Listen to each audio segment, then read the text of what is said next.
نصلي على رسوله الكريم أما بعد فأعوذ بالله من الشيطان الرجيم بسم الله الرحمن الرحيم ولا تهنوا ولا تحزنوا وأنتم الأعلون إن كنتم مؤمنين صدق الله العظيم.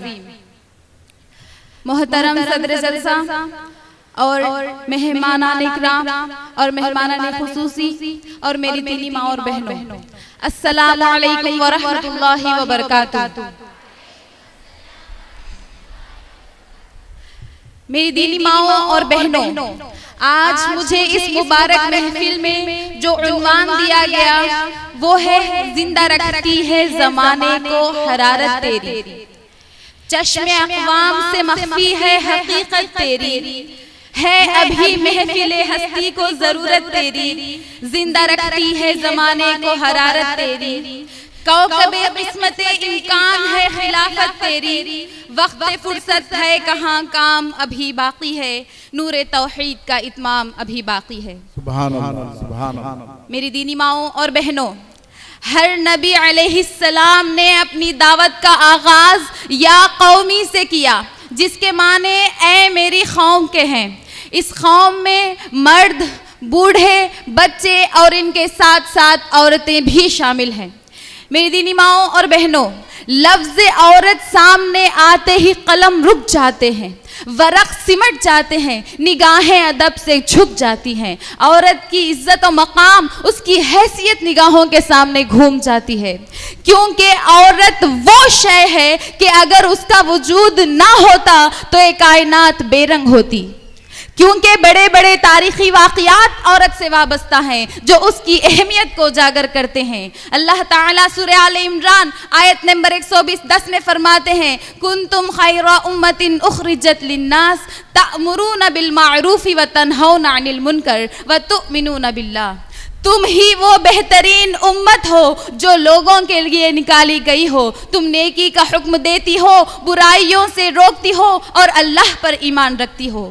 میری دینی ماؤں اور بہنوں، اس آیت کے مخاطب ہم نوجوان لڑکیاں اور خواتین بھی ہیں. اللہ کے دین کو اختیار کرنا، اس کے دین کو قائم کرنا، حق کی راہ میں جد و جہد کرنا ہم نوجوان لڑکیاں اور خواتین کی بھی ذمہ داری ہے. کسی بھی قوم کی تہذیب، اس کا عروج، اس کا زوال، ہر چیز میں عورتوں کی کاوشوں کا حصہ ہے. کہیں وہ قوموں کی معمار بنی ہے تو کہیں اس کو مسمار کرانے میں اس کا ہاتھ رہا ہے. الغرض میری دینی ماؤں اور بہنوں، یہ بات آب زر سے لکھے جانے کے قابل ہے کہ اسلام کی تبلیغ میں صرف مردوں ہی نے نہیں بلکہ عورتوں نے بھی اسے بحسن خوبی، جوش و خروش اور عزم و استقلال سے اس خدمت جلیلہ کو سر انجام دیا ہے، جس کے لیے انہوں نے اپنی جان، مال، ہر عزیز چیز کو قربان کر دیا. آپ مختصر طور پر صحابیات کی زندگیوں پر روشنی ڈالیے. حضرت آسیہ علیہ السلام وقت کے سب سے بڑے کافر، خدائی کا دعویٰ کرنے والے فرعون کی بیوی تھیں. خود ان کا شوہر ان کے خون کا پیاسا بن گیا، اذیتیں دیتا رہا، مگر آسیہ علیہ السلام اپنے ایمان پر مضبوط چٹان کی طرح قائم تھیں. حضرت خدیجہ رضی اللہ عنہا مالدار خاتون تھیں، لیکن جب آپ اسلام لے آئی اور آپ کے وصال کا وقت قریب آیا تو آپ کے پاس پھوٹی کوڑی تک نہیں تھی، سب کچھ اللہ کے دین کے لیے قربان کر چکی تھیں. میری دینی ماؤں اور بہنوں، قوم کا جو وقار اور جو مقام ہے اس میں عورتوں کا بڑا رول رہا ہے. اب آئیے دیکھتے ہیں کہ دنیا میں عورت کا کیا مقام رہا. انسانی تمدن اور دنیاوی تاریخ گواہ ہے کہ دنیا میں عورت کو کوئی مقام حاصل نہیں تھا. اس کے وجود کو ذلت اور شرم اور گناہ کا وجود خیال کیا جاتا تھا، اور تقریباً سبھی جگہ یہی حال تھا. اسے مکاریوں کا محل، امرت ملا ہوا زہر، گمراہیوں کا ڈیرا وغیرہ کہا جاتا تھا. اور آج بھی دنیا نے عورت کو کاروباری تشہیر کا آلہ بنا دیا. چھوٹی سی چھوٹی، حقیر سے حقیر، ایون آئل کریم تک بکوانے کے لیے عورت کو سامان کی طرح بڑھتا جا رہا ہے. کبھی بے حرص اور جذبات سے عاری سمجھا جاتا ہے تو کبھی کم لباس بلکہ عریانیت کا عکاسی کرنے کے لباس میں، تو کبھی ظلم و جبر کا نشانہ بنا کر دکھایا جاتا ہے. اور ہر ایک کی عادت بن چکی ہے کہ وہ صنف نازک کے ساتھ زیادتیوں کو الگ الگ زاویوں میں دکھا کر اپنے TRP بڑھانے کی دوڑ میں لگے ہوئے ہیں. کہیں عورت کو ترکہ جائیداد کی طرف تقسیم کر دیا گیا, کہیں شوہر کی موت پر زندہ جلا دیا گیا, تو کہیں دھن دولت کی دیوی, کہیں قوت و طاقت افیون کی دیوی, تو کہیں موسیقی, تفریح و تعلیم کی دیوی کہا گیا. افراط و تفرید کر کے عورت کو کچھ کا کچھ کر دیا گیا, اس کے صحیح مقام سے اسے دور رکھا گیا. حقوق نسواں, آزادی نسواں کے الگ اور بلند نعروں سے نوجوان لڑکیوں اور خواتین کو رسوا کیا گیا. خود ہماری نوجوان لڑکیاں آزادی چاہتی ہیں. بتائیے تو صحیح میری ماں اور بہنوں, آزادی کے نام پر نوجوان لڑکیوں اور خواتین کو تماشا بنایا جا رہا ہے. کیا یہی ہے آزادی؟ عیش اور کیش دونوں برائیوں میں ملوث کر کے نوجوان لڑکیوں اور خواتین کو کمتر اور حقیر کہا جا رہا ہے. کیا یہی ہے آزادی؟ اگر ایسی ہی آزادی کی ہم طلبگار رہیں تو بتائیے ہم قوم کا مضبوط حصہ, قوم کا مضبوط ستون کیسے بنیں گی؟ اب آئیے دیکھتے ہیں کہ اسلام نے عورت کو کیا مقام دیا. اسلام نے عورت کو زندہ درگوری سے بچا کر آسمان کی بلندی تک پہنچا دیا.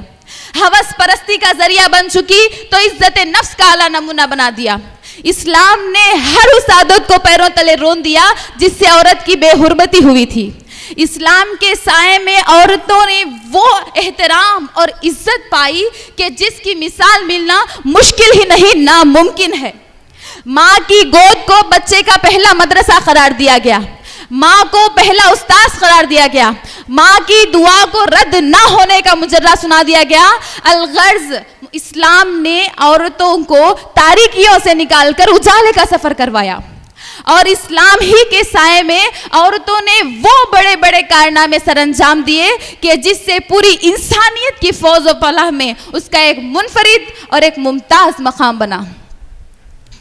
میری دینی ماؤں اور بہنوں, ماں کی حیثیت میں اولاد کی تربیت کرتے ہوئے حضرت آسیہ اور مریم علیہ السلام کی زندگی کو دیکھ لیجئے. بہن کی حیثیت میں زرار کی بہن ہندت القانیہ کو دیکھ لیجئے.